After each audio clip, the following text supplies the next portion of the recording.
Bismillahirrahmanirrahim. Assalamualaikum warahmatullahi wabarakatuh.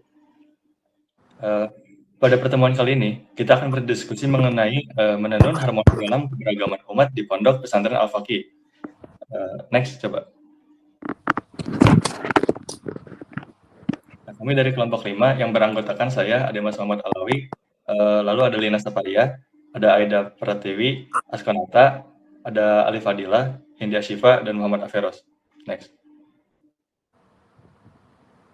Nah, pada latar belakang penelitian ini, Pondok Pesantren Al-Faqih 2 yang terletak di Gang Kosambi, nomor 32, Desa Gudang Sikat, RW RT 0202, Kelurahan Pasir Biru, Kecamatan Cibiru, Kota Bandung adalah salah satu pesantren yang telah lama berdedikasi dalam mengajarkan nilai-nilai Islam yang moderat.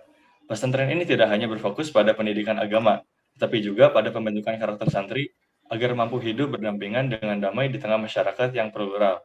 Dalam konteks pendidikan di pesantren, nilai-nilai moderat sangat penting untuk diajarkan dan ditambahkan sejak dini.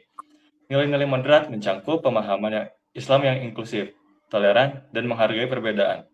Nah, pesantren Al-Faqih ini telah mengimplementasikan berbagai metode pendidikan yang bertujuan untuk menanamkan nilai-nilai kepada para santrinya. Namun, meskipun ada banyak upaya yang telah dilakukan, belum banyak penelitian yang mendokumentasikan secara sistematis bagaimana nilai-nilai moderat ini diajarkan dan bagaimana metode pendidikan yang diterapkan di Pondok Pesantren Al-Faqih 2 dalam mendukung kerukunan umat beragama. Penelitian ini penting untuk memberikan gambaran yang jelas tentang praktik pendidikan di pesantren tersebut dan kontribusinya terhadap masyarakat yang lebih luas. Next.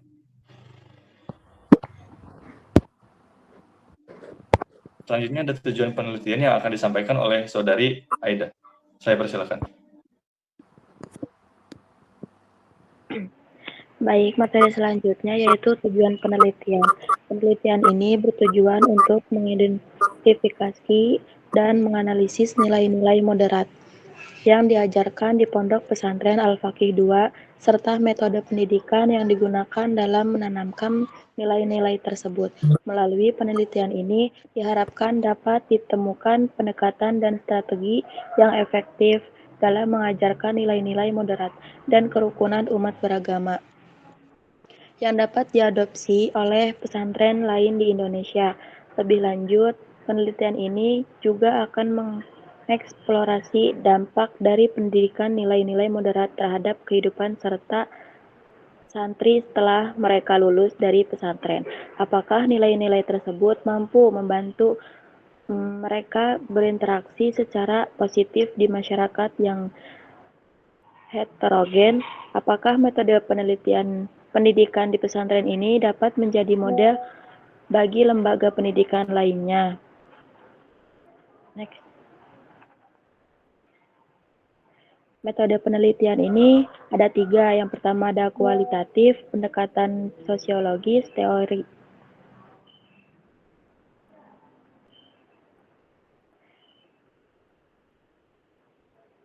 Metodologi dan pendekatan. Pendekatan yang digunakan dalam penelitian ini adalah pendekatan sosiologis dan metode deskriptif.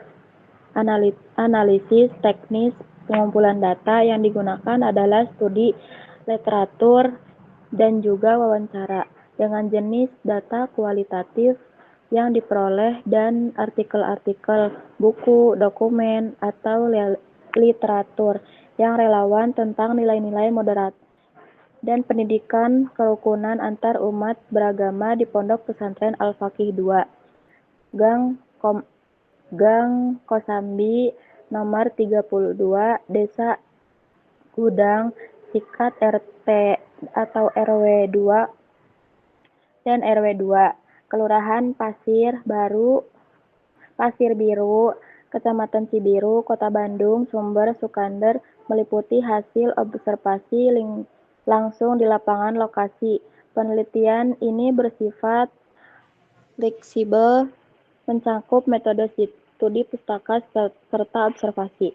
Pendekatan sosiologis Dalam penelitian tentang metode pendidikan kerukunan umat beragama di Pondok Pesantren Al-Faqih II bertujuan untuk memahami bagaimana metode tersebut membentuk sikap moderat dan kerukunan umat beragama pada santri.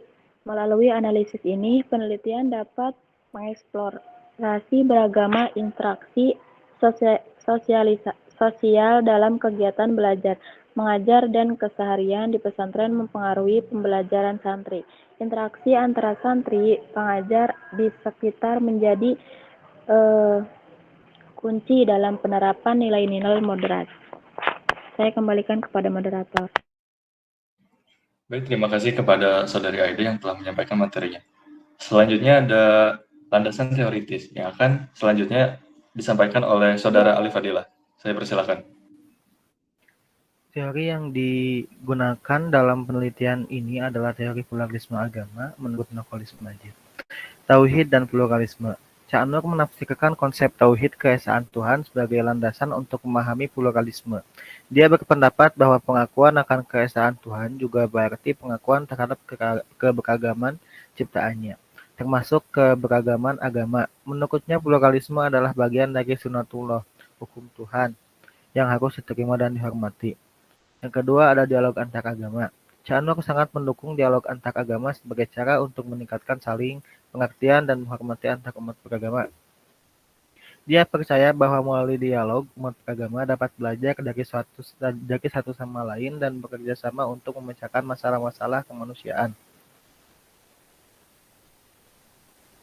Yang ketiga ada kebebasan beragama. Cak Nur menafsirkan konsep tauhid keesaan mohon maaf, slide sebelumnya. Konsep tauhid keesaan Tuhan sebagai landasan untuk memahami pluralisme. Dia berpendapat bahwa pengakuan akan keesaan Tuhan juga berarti pengakuan terhadap keberagaman ciptaannya, termasuk keberagaman agama. Hukum Tuhan yang harus diterima dan dihormati. Yang selanjutnya ada pendidikan pluralisme. Salah satu cara untuk mewujudkan pluralisme menurut Cak Nur adalah melalui pendidikan yang inklusif dan berbasis nilai-nilai kemanusiaan universal. Pendidikan harus mengajarkan toleransi, saling menghormati, dan pemahaman terhadap keberagaman agama dan budaya. Yang terakhir ada kesetaraan dan keadilan. Cak Nur menekankan bahwa pluralisme harus diwujudkan dalam bentuk kesetaraan dan keadilan bagi semua kelompok agama. Ini berarti tidak ada sekelompok agama yang boleh mendominasi atau mendiskriminasi kelompok lain. Prinsip ini sangat penting untuk menciptakan masyarakat yang harmonis dan damai. Nokolis Majid berkontribusi signifikan dalam mempromosikan Islam dan pluralisme agama. Dia mengajarkan bahwa Islam harus terus berkembang dan menyesuaikan diri dengan tantangan zaman modern melalui ijtihad dan representasi ajaran-ajaran agama. Selain itu, dia mendorong penerapan nilai-nilai pluralisme, dialog antar agama, kebebasan beragama, dan pendidikan inklusif sebagai cara untuk menciptakan masyarakat yang harmonis dan adil. Pandangannya ini sangat relevan untuk dalam konteks kehidupan beragama di Indonesia yang multikultural dan multireligius. Saya kembalikan kepada moderator. Baik, terima kasih kepada Saudara Alef yang telah menyampaikan materinya. Lalu selanjutnya ada research formula yang akan disampaikan oleh Saudara Askonata. Saya persilakan. Oke, terima kasih moderator. Nah, di sini saya akan menyampaikan tentang research formula. Nah, di sini ada pendidikan kerukunan umat beragama di Pondok Pesantren Al-Faqih.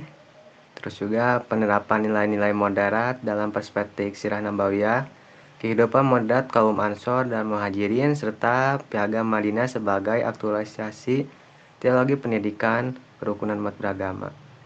Nah, juga ada analisis kajian teoritis menggunakan teori Nokolis Majid. Terus juga di sini ada beberapa seperti konstruction, kajian sirah nabawiyah sebagai metode pendidikan kerukunan umat beragama di Pondok Pesantren Al-Faqih, dampak metode pendidikan. Nah, next. Nah, di sini ada sirah nabawiyah tentang kehidupan perula masyarakat di Madinah. Nah, kaum Muhajirin adalah pengikut Nabi Muhammad SAW yang berhijrah dari Mekah ke Madinah.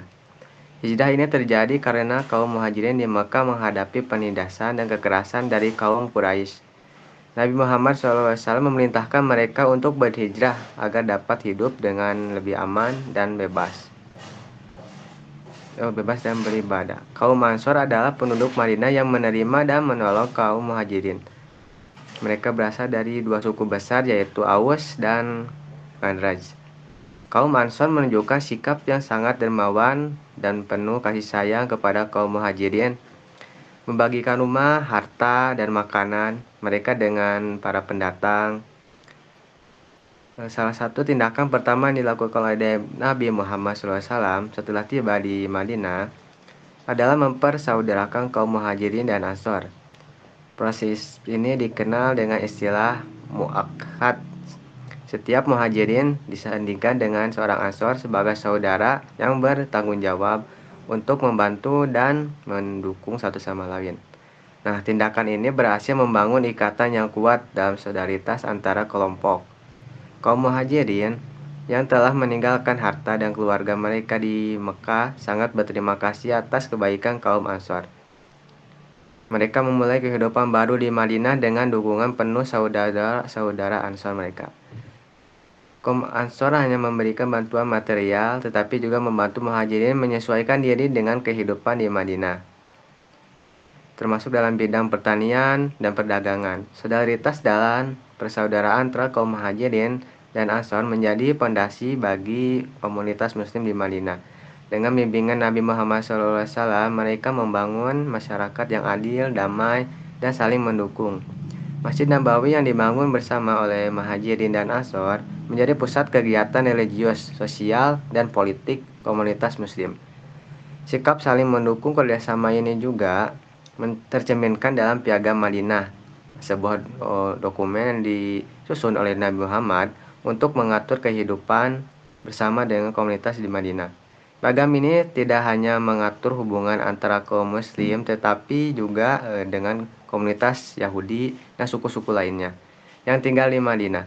Piagam Madinah menekankan pentingnya keadilan, perlindungan bersama, dan kebebasan beragama, menciptakan kerangka kerja yang inklusif dan harmonis untuk semua penduduk di kota.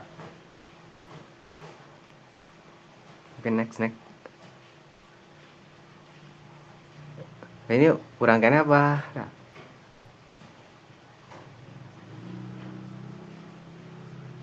Oke, di sini ada isi dan dampak Piagam Madinah terhadap kaum Muhajirin dan Ansor. Oke, pertama di sana ada persatuan dan kesetaraan. Nah, Piagam Madinah menegaskan bahwa semua penduduk Madinah, baik Muslim maupun non-Muslim, adalah satu umat yang bersatu. Semua memiliki hak dan kewajiban yang sama di bawah hukum. Terus juga ada keadilan. Nah, Piagam ini menjamin keadilan bagi semua penduduk tanpa memandang agama atau suku. Nah, terus juga ada pertahanan bersama. Semua suku dan kelompok berjanji untuk saling membantu dalam mempertahankan Madinah dan serangan musuh. Terus ada kebebasan beragama yang dimana setiap kelompok diizinkan untuk mempraktikkan agamanya masing-masing tanpa gangguan. Terus juga penyelesaian konflik, yang dimana Piagam ini menetapkan mekanisme untuk menyelesaikan perselisihan secara damai melalui mediasi dan arbitrase. Nah, dampak Piagam Madinah berhasil menciptakan tatanan masyarakat yang adil dan harmonis di Madinah. Ini memungkinkan umat Islam untuk membangun komunitas yang kuat dan stabil, yang kemudian menjadi pusat penyebaran ajaran Islam ke seluruh dunia. Piagam ini juga menunjukkan kebijaksanaan dan kepemimpinan Nabi Muhammad dalam menciptakan perdamaian dan keadilan dalam masyarakat yang beragam. Oke.